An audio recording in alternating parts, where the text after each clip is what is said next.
Mabuja ndaje. Aha, nicyo gituma stoke yanje itakimara ukwezi. Buri kinyogoto uri fuko. Ndi umuntu.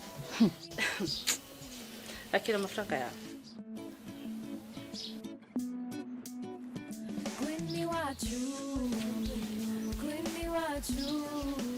Mabuja ntakwiye. Korugoro n'umukara sindahomba. Ntakwiye. Habura iki? Saya mpembwa. Ivyo twavuganye ntavyuzi.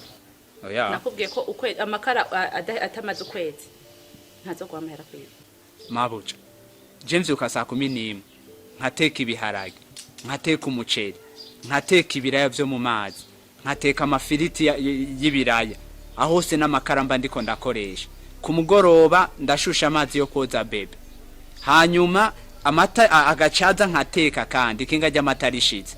Aho hose mba ndiko ndakoresha iki amakara. None mwibaza ko ari bitiritiri cyangwa ari bigiga mba ndiko ndakoresha. Icibagiwe coco. Mwambwiye yuko kuwa kabiri, kuwa kane no kuwa gatandatu nzohora nteka amazi yo kwica ibihere biri mu nzu yanyu. None ayo mazi yose samakara bari karagenda. Hari ciyongereye mutaruko. Kwanza aho nyene ni uciye unanyibutsa nibindi.